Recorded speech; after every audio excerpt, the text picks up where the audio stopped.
it's just me, Emily. Welcome to my podcast where we explore how to discover your soul's purpose, embody your essence, and live a life in alignment with your truth.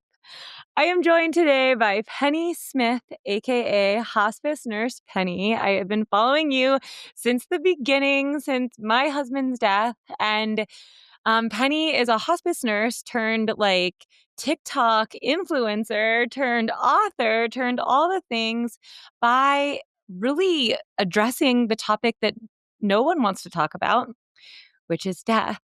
So, welcome to the show, Penny. I'm so excited to have you on and to meet you in person. I know we've connected off and on just through TikToks, and you've personally supported me in my own grief journey. And you just hit 1 million followers on TikTok. Like, Yay!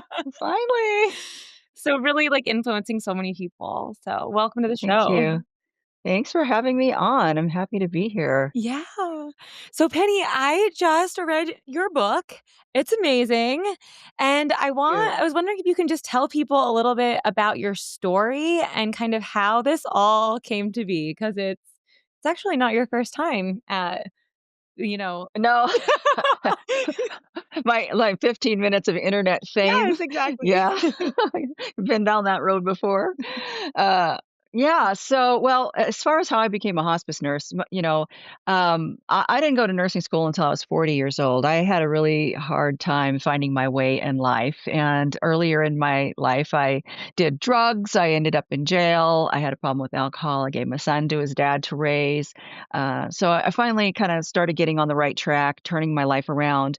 By the time I was 40, I was in my second marriage, 10 years into my second marriage, and we decided to get divorced. And I had been a stay-at-home mom at that point, and so needed a career. I knew that, his military income wasn't going to be enough to support two households. So I was looking in the paper and I saw, nurses were in great demand. So I thought, oh, I could be a nurse. I used to be a vet tech, worked with animals. So maybe I could do that too. And I wanted to go into nursing with an idea of the field that I wanted to work in within nursing. And I had this real feeling of wanting some kind of, like retribution for the shit that I did earlier in my life. Can I say shit? Yeah. A little explicit E up on here. So I wanted to kind of make up for the past, for being not a really good um, contributor to society. And so at that time, I was familiar with hospice because my soon to be ex-husband's stepmother had died on hospice about a year prior to that. And I remember thinking that those nurses, what they were doing was just sacred. I just had so much, I was in awe of these nurses. And the other thing I thought of was working in a nursing home. During that time, there was a lot of abuse that was going on in nursing homes. And I just wanted to work somewhere where I would really make a difference. So I, went into, I also had a death anxiety. I had severe death anxiety. So I thought, maybe hospice might help with that, um, what do they call that when you're afraid of something and you submerge yourself into it? Yeah, I call it like Then you a fear goal. Yeah, yeah. So exposure Oh, therapy or there you go, whatever. yeah. So anyway, I just, I just happened to be able to kind of get on that path pretty soon after I became a nurse and just knew it was for me. And as far as the, whole TikTok journey goes, 2020, pandemic, lockdown, bored, husband working nights, me working days, not able to go to the Y and work out anymore, not being able to go shopping or out to restaurants, found my way to TikTok, started making I've always been a bit of an entertainer, started making little trendy videos, and then one day told a story about a hospice patient and it went viral, and I realized that people wanted to hear about death and dying. And I'm just very passionate about normalizing death. I have been ever since I started working in hospice because I see how, we can have a beautiful death experience with someone that we love, or we can have a terrifying death experience with someone that we love. And it's always going to be sad, but it doesn't have to be scary if we know what is happening is normal. Yeah, I completely agree. And so much of, you know, what helped me through my own loss was normalizing the dying process and realizing this wasn't something that happened to me. There wasn't, like taking the victimhood, taking the story out of it and just seeing it as the natural passage that it was. It took me a while to get there, but it was really healing. And I think the fact that you're having those conversations now proactively, it's like there's not such a shock factor when it then happens to you.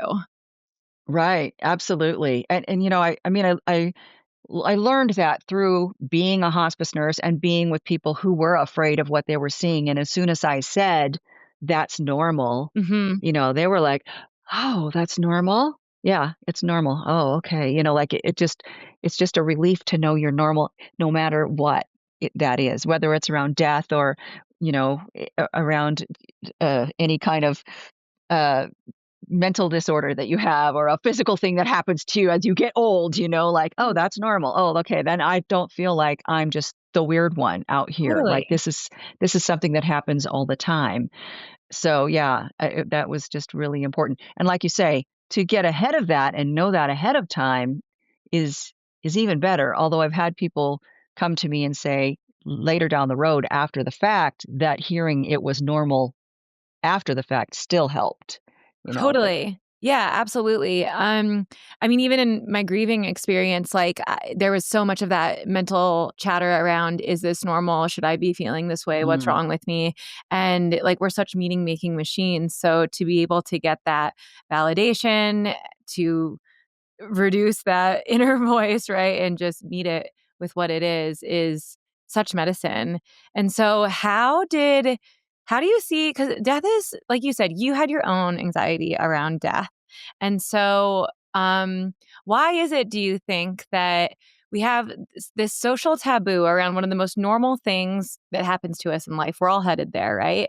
And so Mhm. how do you see like TikTok? It's so interesting that that was the vehicle that has allowed you to have this conversation with millions of people and more, because you're also on Instagram, around the world. Like, Well, it started with the because of the pandemic. Not I mean, that's not the only reason I found my way to TikTok, but that pandemic is the reason people wanted to hear what I had to say. yeah, Because we have really and people used to die in their own house. yeah, Their family took care of them. Grandma died upstairs, in her bed, and the family took care of her, and then they had a wake in the living room with her body there.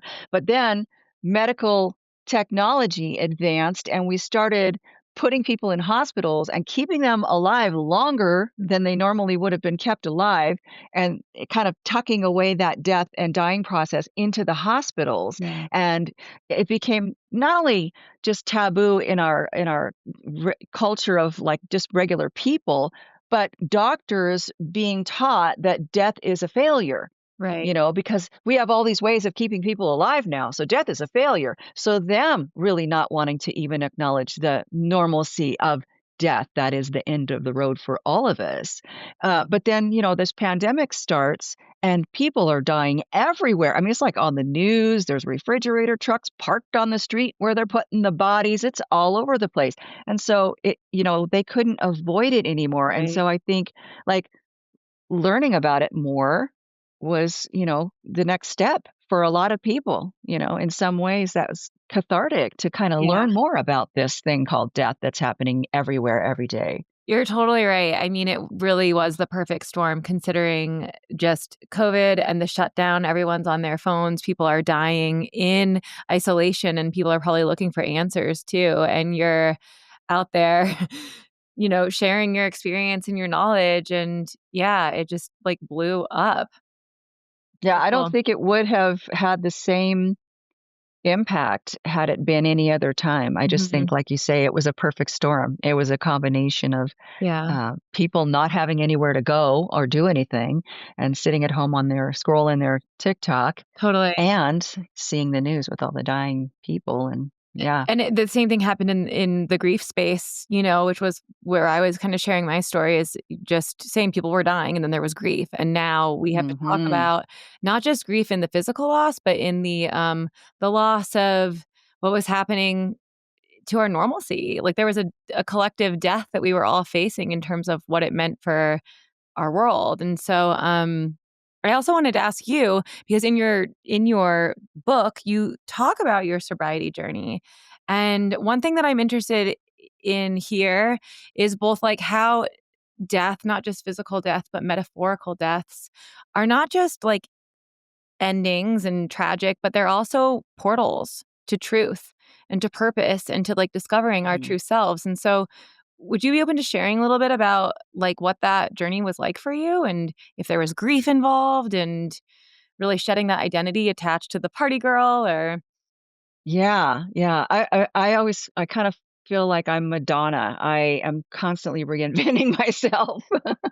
But, yeah, so, yeah, like I said, I was into drugs and alcohol, uh, pretty heavily, and when I was, I think 27 years old, I finally just had enough. I just had enough, and I went into treatment, and I got sober, and I was sober for 8 years, and during that time, I met my second husband, had 2 daughters, just, like, really the difference in who I was night and day. I was such a different person. Like I gave my son to his dad when he was 4 years old so that I could party, but by now in my sobriety in my second marriage, I've got my son back, I've got my daughters. I'm the model's mom, stay-at-home homeschooling mom.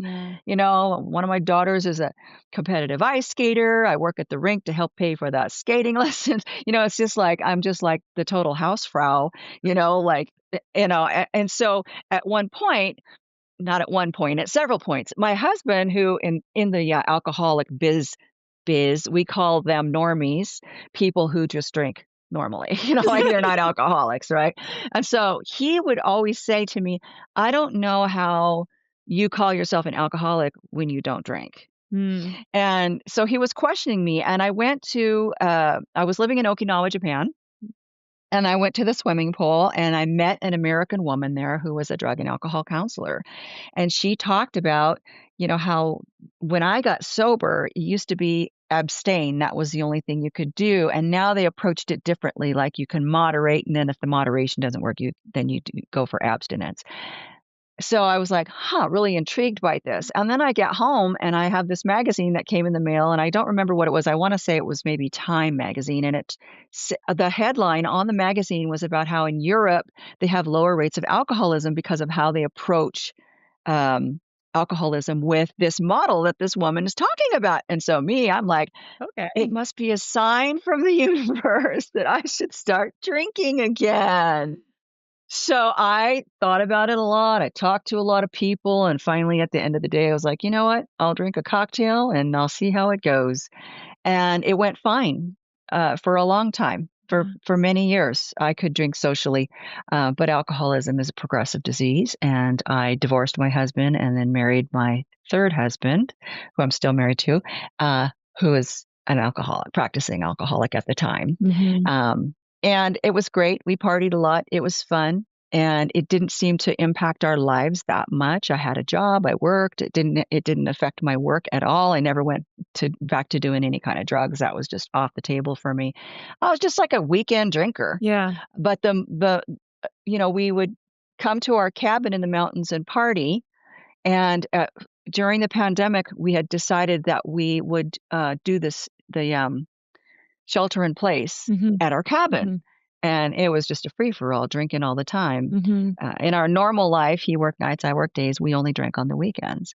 But as we're at the cabin, shut down, we're like drinking constantly. Then we started talking about and we were fighting a lot too about politics. And then we started talking about retiring early from his job and us actually moving here. And at that point, it was like we cannot drink. We have to quit. Mm-hmm. And we had tried managing it through those years. We had tried to quit drinking and everything we tried never worked. And finally it was like, we have to do this. Yeah. And so for me, I went on TikTok and I said, I got something to tell you guys. Yeah, I love that. I'm 3 months sober and yeah, this is my sober journey. And from then on, that really kept me sober. I really felt like I had accountability to all these people who were, like Cheering you looking at my on. TikTok and were inspired by that. And so anytime I ever thought I might drink, I was like, "No, I can't," because I'm one of the things about my TikTok, my social media platform in general, is that I feel the need to be very authentic and truthful. I feel like I really want people to, when they see who I am, they know who I am. It's Yeah. not like I'm performing for you, although some of my stuff is Yeah. performance Yeah. based, but you know what I mean? Like, I'm really honest about things about myself and that I would have to tell people. So, October 5th, both of us have, 5 years of sobriety this Wow. past October 5th. That's amazing. And, yeah, I love how authentic you are on your TikToks and on your Instagram posts, but looking back on your life, like, you even said how even getting into hospice was kind of like this way of making up for the past or, like, being in service. So, because we talk a lot about, like, soul's purpose here, like, do you feel like all of the events in your life have kind of initiated you, guided you, like, gotten you to where you are now? Like, do you feel like that you've been in Yeah. co-creation with the universe or kind of written the spiritual realm here? Like, what are your thoughts there?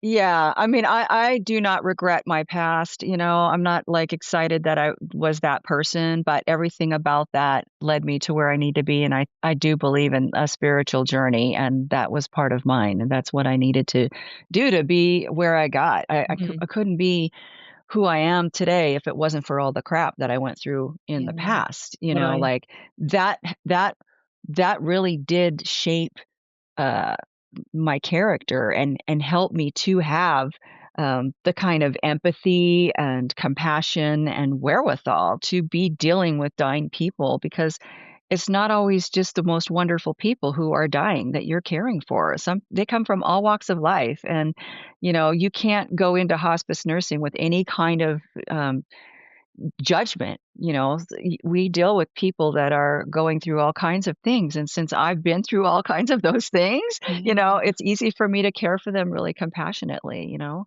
whether Yeah, it's a sex offender that has a guard sitting at the bedside or, you know, like you know, perfect.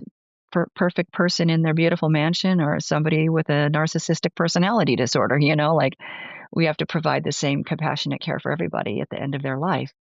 I love that. Death is like the great equalizer, they say, right? It's like it doesn't matter Yes, how much money you it doesn't have, matter. how many degrees, like whatever it is, like we're all headed there and that's Yeah. it. But I do just want to like point out to our listeners like that everyone's experience is like tailor-made for whether it's like you believe it's like spiritual or not. Like these experiences shape us and prepare you for who we're meant to be with if you subscribe to that or who we become.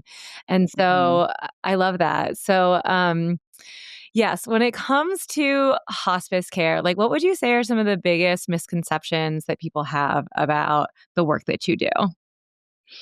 Well, one of the biggest is that we cause people to die faster. That's a huge and it prevents people from going into hospice earlier because they're afraid that that means they're supposed to be at the end of their life and they're not.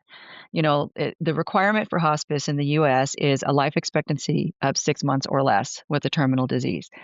6 months or less. Okay, so a lot of people feel like you're only supposed to go on hospice when you're really at the very end, and, you know, we want people to come on earlier because we have so much to offer. I mean, I can jam pack a whole lot of death education into a couple of days or even an hour if I need to, but it sure is a lot easier, kinda to your point, right, when it's, ahead of the game rather than your person's actively dying right now, let me tell you all about this, Totally. you know? Yeah. It's like, let me ease you into this. It goes a lot better if I can kind of start with the, well, you know, we're at this phase of dying right now, and this is what we can expect as things move forward.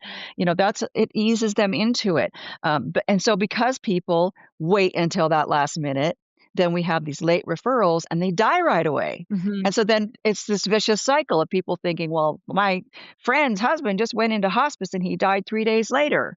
You know, yeah, Oh. because he didn't go in early enough. He waited too long, or the doctor waited to refer too long, Mhm. which is another myth that doctors have to refer you to hospice. That's not true at all. People can self-refer to hospice. Yeah. Well, I can see how it's such a like a cyclical problem because like no one wants to tell the patient that they are dying. I mean, I literally had to tell Ian that he was dying because the like it was spoken about to me and to his mom, but not directly to him as the patient. And so we were just like fumbling through the whole thing, not really knowing what to do. And he got into hospice. He was in hospice only a month.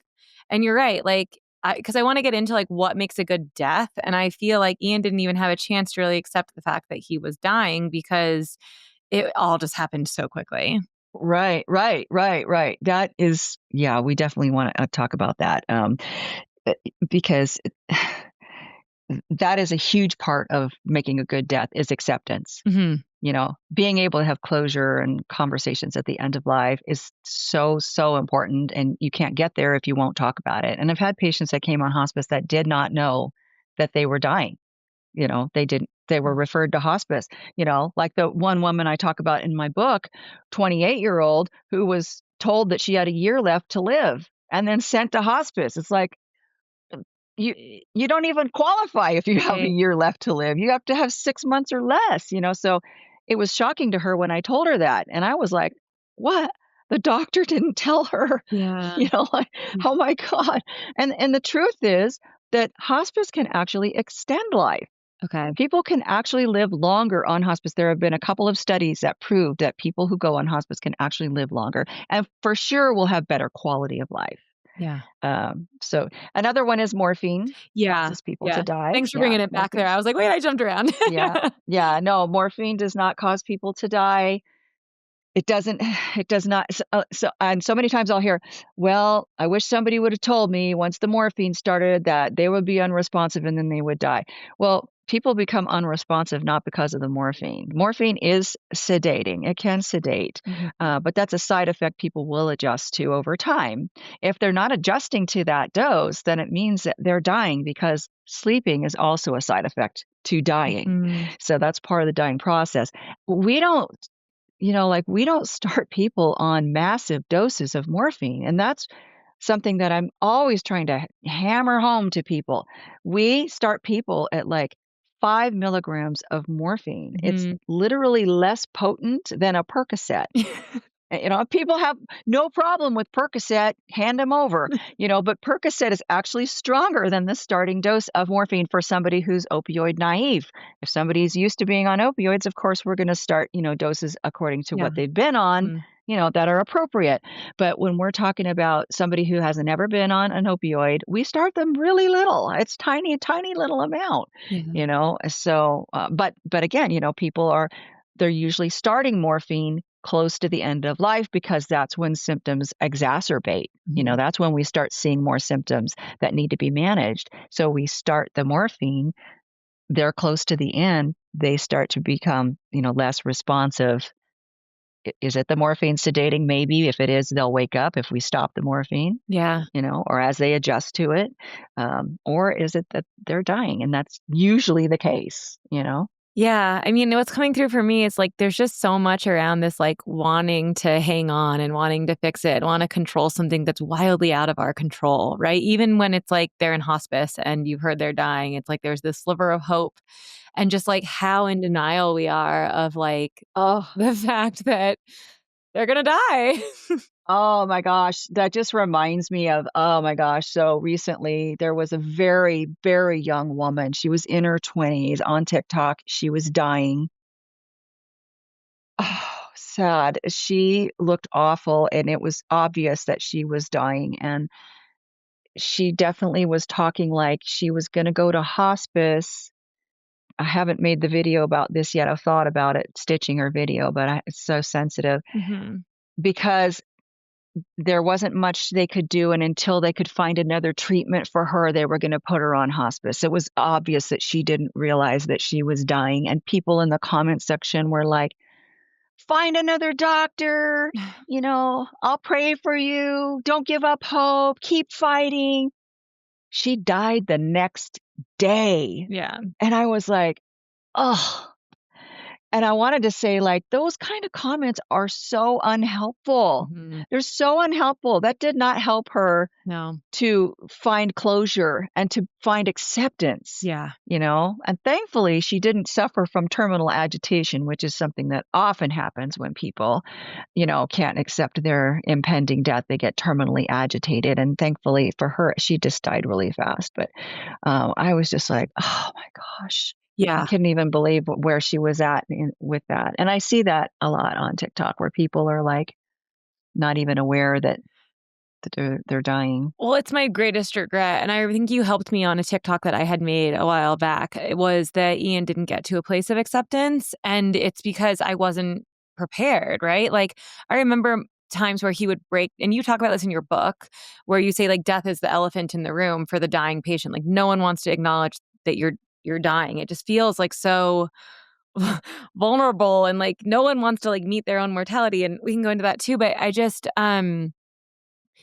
like, I remember there was one moment where he actually, like, broke down and was like, "I can't believe that this is, like, happening," and actually got into a place of, like, it was getting through to him that he might die.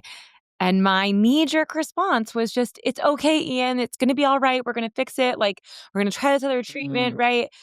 And so, and yeah, in hindsight, I would have met that entirely differently, but how we just our denial of death really robs us of being present to what is, and it's such a sacred time, like the conversations that we could have had, his wishes for the future. And so can you tell us, like, let's get into that, like, good death and, like, what does acceptance do for someone who's dying?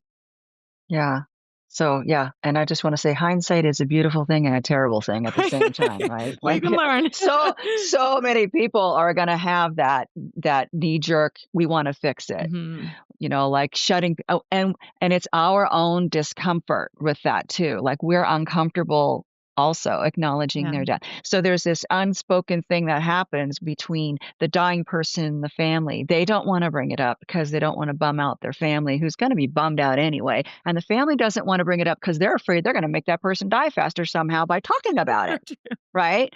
But, like when people can get to that place of acceptance, it just opens up the ability to have, like nothing left on the table, right? Mhm. Everything is out there. You get to tell people what you like want them to know, and the dying person gets to hear what they need to hear, which is that their life had meaning and purpose. Mm. We used to really focus a lot on, telling families of the dying person to tell them it's okay, tell them it's okay, tell them it's okay, and I always kind of said, It's not okay. So, how can you tell somebody it's okay when it's not okay? That's your person that's dying and you love them. So, then I kind of Yeah. steered people more towards tell them you'll be okay because you will be okay. You don't feel like you're going to be okay, but you'll be okay. So, tell them you'll be okay. And then I was talking with a social worker, a really smart social worker, who said that if you're not being authentic, that shows. Mhm. And if you don't feel in the moment like you're going to be okay,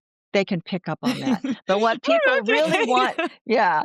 But what people really want to know, yeah, yeah, right. Like the girl, my book, the girl crying on the bed, it's okay. Yeah, no, it's not okay.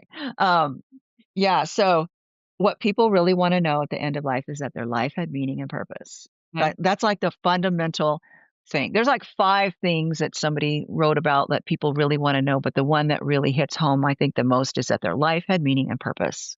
Yeah. And so you can't approach that topic with somebody if you're not willing to say my life is coming to an end. So what did this mean for you? Like Yeah. how did I impact your life? That's what people really want to know. And that brings so much peace. That helps them to be Mhm. um to really feel good about. The time that we were here. Yeah, exactly. I Exactly, and that's a good death. There's other things that can be a good death. To me, that's the main thing because existential suffering is something you can't really treat. Like you can sedate people with medication, and that's what we do. We do palliative sedation. We sedate people until their death if they have existential suffering. But, like pain, a good death is usually going to be pain-free. Well, we can usually manage that with medication, Interesting. but Wait, so existential suffering, and then you talk about this in your book, and I actually just about the guy who all of a sudden, like, he was going Warren, I think was his name, and just, like, glazed over, and you were like and you Yeah. couldn't put words to, like, what that meant, but it was just that maybe you can describe it better than me, but talking about Yeah. existential Yeah. dread and that Yeah. moment. So Warren, not his real name, of course, 42 or something like Yeah. that. Really, really young guy, had a lung disease, no family, don't know why, no family at the bedside when he was dying. And I'd given him medication for anxiety. He was just visibly terrified and he couldn't communicate anymore, but he was visibly just, terrified. And I felt like there was not anything I could do but be present. And I held his hand, and the aide went to the other side of the bed and she held his hand, and we just held his hands. And all of a sudden, he just looked up at the ceiling, and peace just washed over his face. Like Mm, it was almost like, oh, and then he died. yeah. And it was just like remarkable. I've never seen anything like that.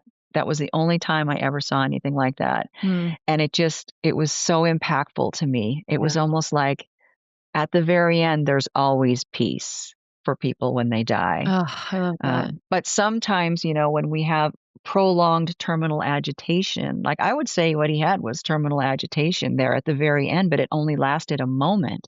When it's prolonged and the person is not safe and the caregivers can't care for them because they're so agitated, and these people can't communicate what's going on, they're unable to tell you what's going on, then the only recourse we really have is to keep them asleep. Right. And so they they're sedated and then they die, and so we don't see that kind of like peace at Peace. the end. They're Yeah. peaceful because 'cause they're sleeping, but you don't see that kind of like epiphany of, "Oh," you know? Oh my god, yeah, it's, there's a lot coming through right now. So, when you're talking about terminal agitation, is that only experienced as a symptom of existential suffering, or can it be, like, for other reasons too?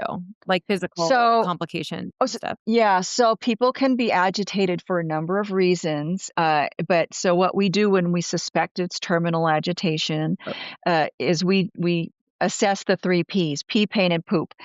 Do they need to poop? People get really constipated at the end of life, and everybody always says, "Well, they're not eating anymore, so they're not pooping." Well, you still make waste. So I've had lots of patients who we thought were terminally agitated, and then when I got in there and got them cleaned out, they were okay after that. mm, If they have to pee, so morphine can cause urinary retention, and pain can agitate people. okay, And when we've addressed those things, then we always say, okay, it's terminal agitation. Do we really know what's causing it? No, but we kind of land on existential suffering okay. because a lot of times these are young people. They're people who have not come to grips with the fact that they're dying, Mm, or they have young kids. There's like, we know that there's some underlying psychological thing that has been troubling them. And okay, so it's what we consider like existential suffering. The existential is like the like the existence, right? yeah. Like why Why are me? we Why did this happen to me? Why am I here? How come why do I have to leave my kids? Like the young woman I talk about in my book who's daughters. I helped her daughters bathe her. She had to be palliatively sedated. She was a young woman and she did not want to leave her daughters. And it was just heartbroken? clear case of existential suffering with her. I'm really intrigued by this. I've been reading about existential dread with like Ernest Becker's what was the denial of death, like back in the 1970s, and there's a book called The Worm at the Core, and it's just talking about like our collective fear of death, but really it is around this bigger question of what the fuck is the point of life? Like, why am I even here? Like, and it's something that I've been contemplating and sitting with in my own life because, Ian's death brought me face to face with my own mortality and questions around this. Mm, And, I think of like the time that we're here, 70 to 100 years maybe, in perspective to the entire like planet and the solar system and time. It's like, I'm a pinprick. I am yeah. nothing. So how am I supposed to find any meaning in that, like purpose? And So, and I think we all go into that question with different ways. What are the things that matter to us? But I guess what I'm searching for here from you is, has your experience of watching people get to that place of acceptance and like what brings me meaning, what brings me purpose, have you been able to gather any like themes or glimpses into what brings people that peace and that closure? I I don't know if I gathered that through my patients. I did really have kind of uh, an awakening when uh, it, our neighbor, this old man, bought some property up next to us, and he was really like not somebody who could live. I live on a mountain. Okay, we're off the grid. I'm up on a mountain.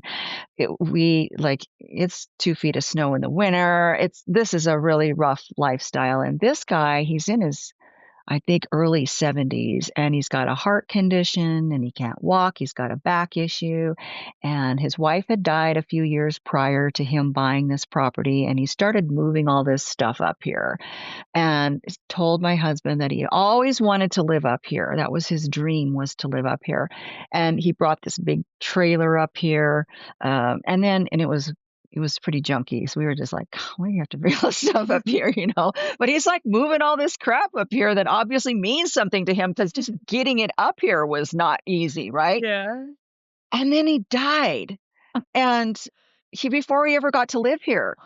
And so for a couple of years, I was trying to buy the property from his stepson, who was his heir. And at first they wanted to hang on to it. And then they decided that they were willing to sell it to me and my husband. So, and this was just after kind of COVID, really. In fact, I think it was in 2020 that this happened, towards the tail end of the year. Went over to their house to sign the papers, and his stepson's wife said, "It's so sad that he never got to live his dream." Huh. And I was like, yes, he did. Yeah. We're all going to die someday. Death is never convenient, and there are going to be things that are left undone. Yeah. It's not about the destination, it's about the journey. Mhm. He was living his dream. He was bringing his stuff up here. He planned on living here. He did that when he died, Mhm. So he did really live his dream. And so, I mean, that for me was just this real like, oh, wow, it really doesn't matter. The end game doesn't really matter as much as how we get there and what happens along the way. How do you know if So you're on that was, track then? I'm so intrigued by this because I'm trying to like, there's so like we have a limited amount of time and it's like, what do you want to do with it? And I think that's different for everyone according to like our values and what brings us joy and meaning. But yeah, like I've been trying to like think of like my life from the end and like, what's the legacy that I want to leave behind? I'll ask my kids, I'll be like, guys, if I were to die, would you think of me as like stressed out all the time? Or would you think of me as like fun? Like, what would you like? We talk about death all the time, but I don't know. I'm just like, I think that the search is part of the plan. I mean, yeah. and your goals will change. It's just like, okay, I'll give you this example, since I did just hit 1 million followers on TikTok, right? That was my bucket list goal, right? Like, I just want to get to 1 million on TikTok. That's all I want, is to get to 1 million. Now I'm at 1 million. Now what do I do?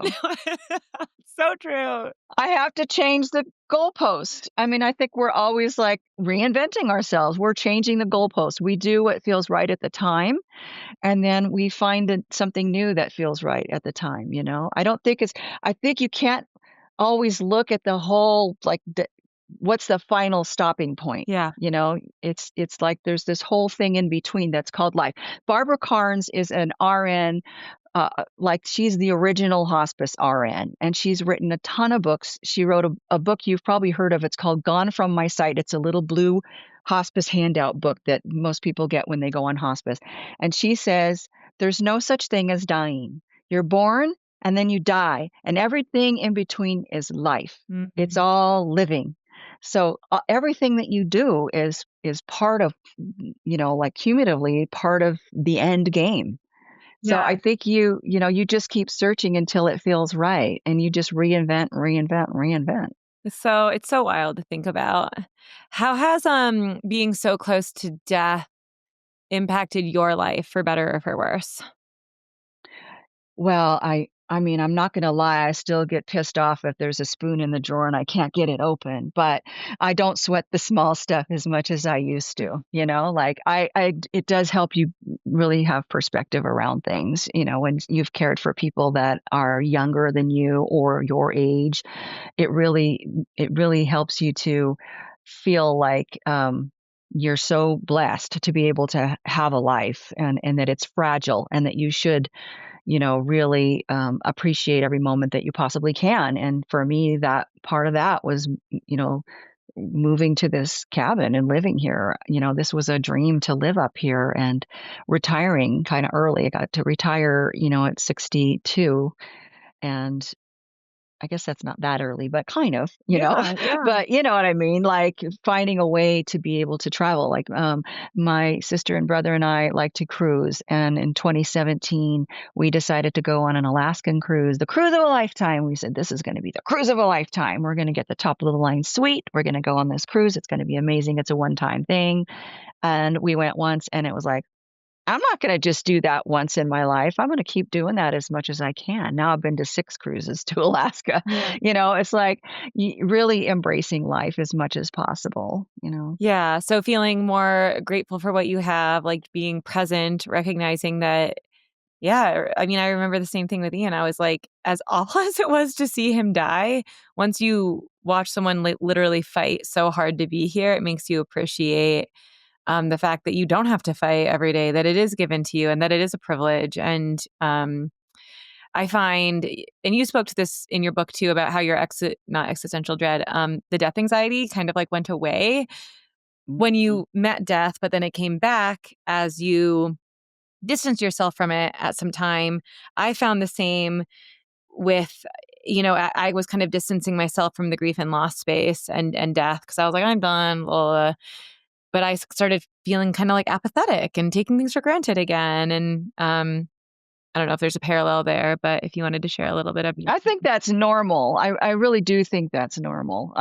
Because again, like there's times when I am just like, not even thinking about, being grateful, like I said, spoon stuck in the drawer, right? Yeah. Like, why am I getting so my blood pressure's going up because this stupid little thing is aggravating me so much. There's just those things. I think that's normal. We're human, and that's Hmm. going to happen.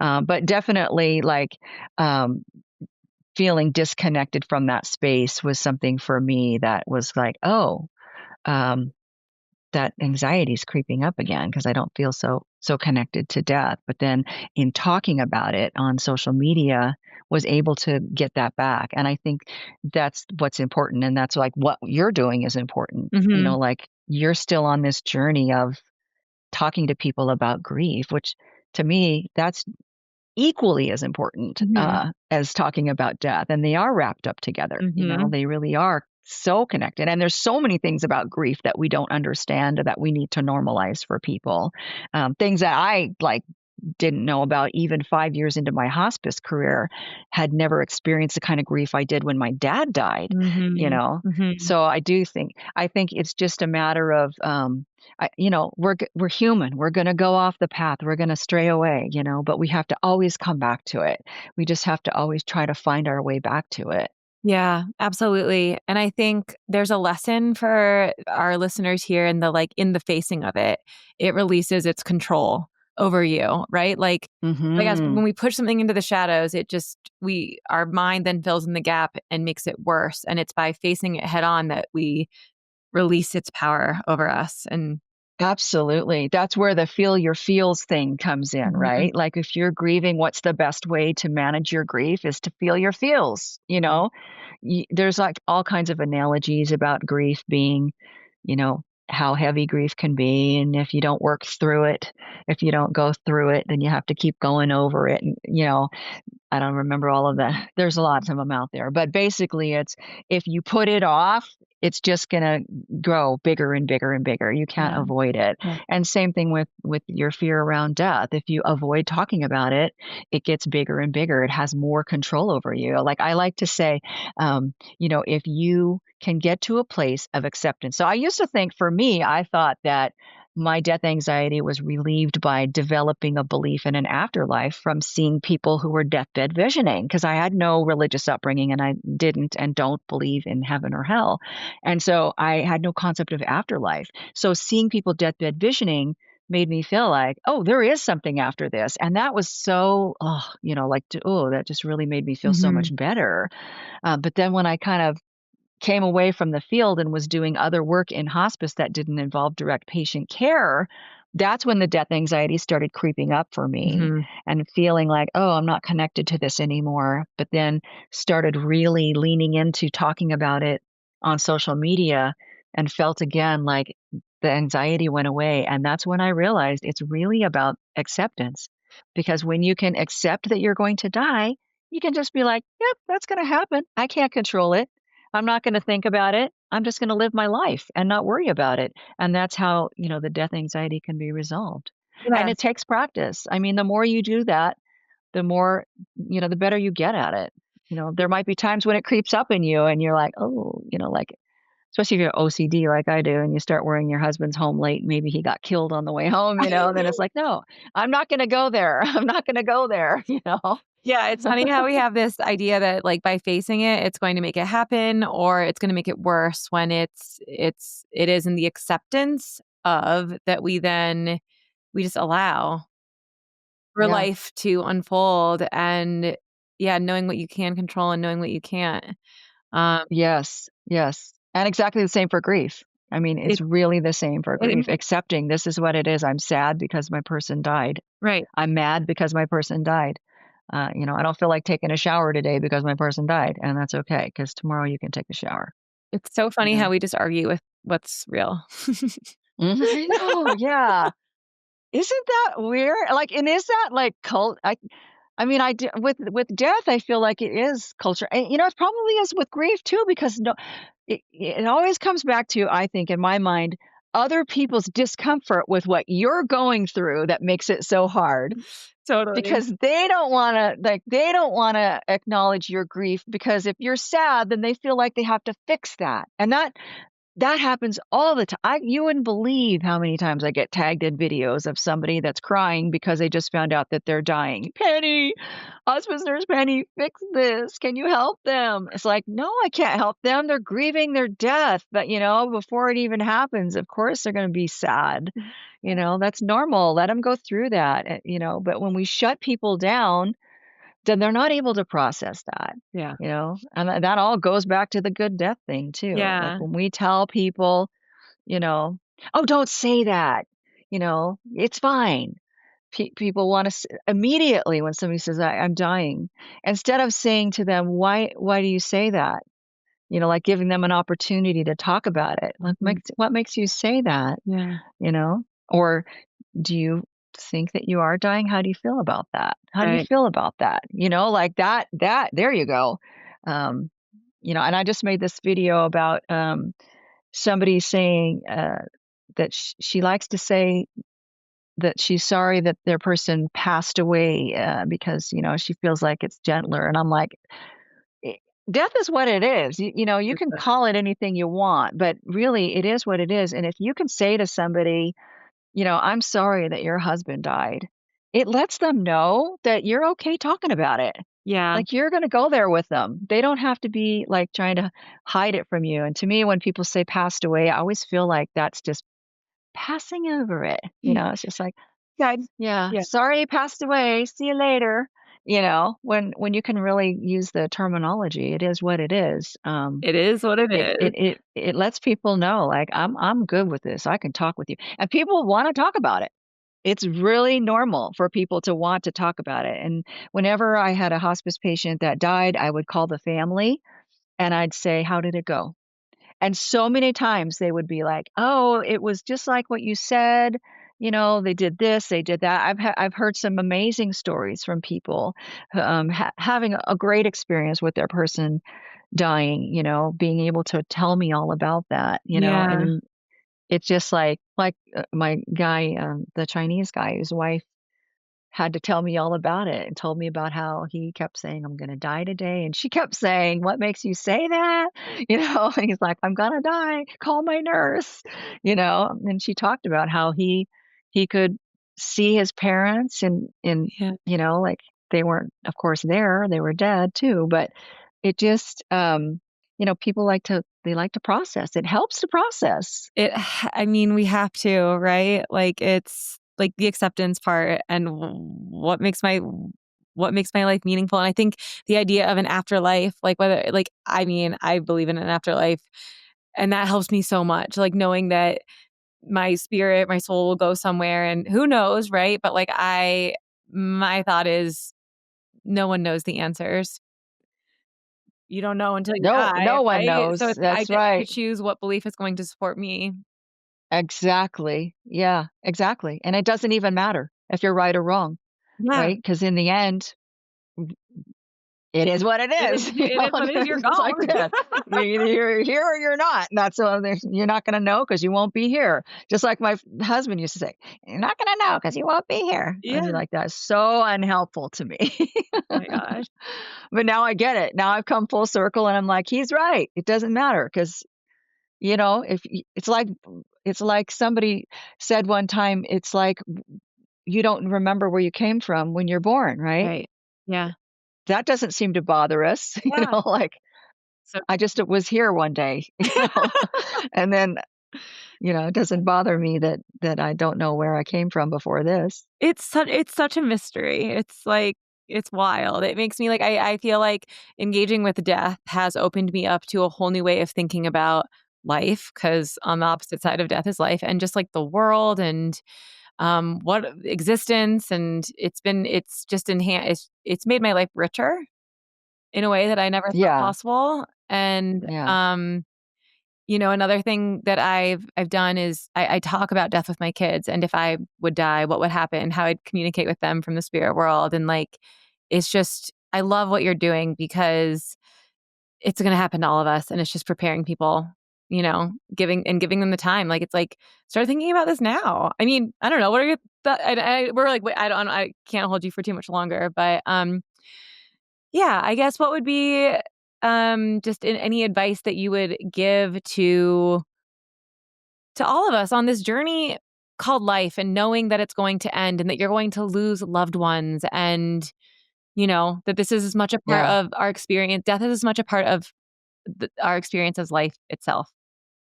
Yeah, I mean, and that's just it. Just be willing to talk about it and learn about it and do like what you're doing. Talk to your kids about it. That's what I've always done as well.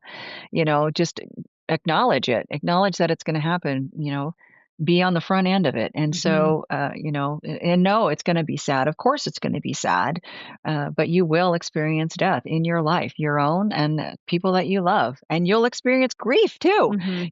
and so same thing, it's like, you need to be able to, talk about it, plan for it, and it will, especially if you suffer from death anxiety, is gonna be something that will help you get over that, and it will make for a good death, and we don't know how we're gonna die. Some of us might die in a car accident quickly and not even go through hospice or any of that, but whatever the case is, however your demise is, you will never regret if you're in a place to be able to regret after you die, who knows? Having lived a good life and prepared for your eventual death, because that is going to always help you feel like you are on this journey, Mhm. and it is going to come to an end, and it really is about the journey and not the destination. I gotta remember that. I'm a- I'm like a little hyper vigilant with like, how's this all gonna work? I kind of do that with some things too, but usually it's like building projects. Right. Well, Penny, what is like next for you? You just retired, you wrote this book, you're on TikTok. Like, what is next and where can people come follow along for the next chapter? So on social media, I'm on TikTok with 1 million followers, Facebook also close to 1 million on Facebook. Um, I'm on YouTube and I'm on Instagram, and I'm Hospice Nurse Penny everywhere. I have a website, hospicenursepenny.com. It's got a lot of tips for hospice nurses as well as resources for people who are looking into hospice care. Yes, I wrote my book, Influencing Death, Reframing Dying for Better Living, available wherever books are sold online. I don't have any keynote speeches lined up yet for next year. I've done a couple this year. I'm looking forward to doing some more next year. And I am actually working on another book with my podcast partner, Hallie, who is a hospice social worker.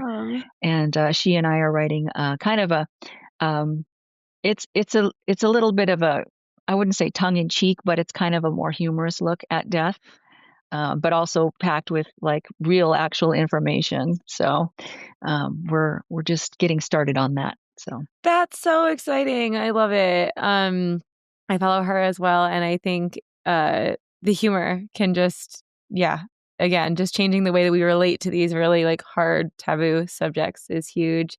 So, wow, Penny, this is amazing. Again, I just when I think of purpose, I think of, it's not something that we find outside of ourselves. It's really something within, and you're just truly like an embodiment of your purpose, and just, kind of like following the threads and into what's next. And it's really cool to like witness your journey, and I'll be there to follow you for the rest thank of you. the ride. So thank you Thank so you. much.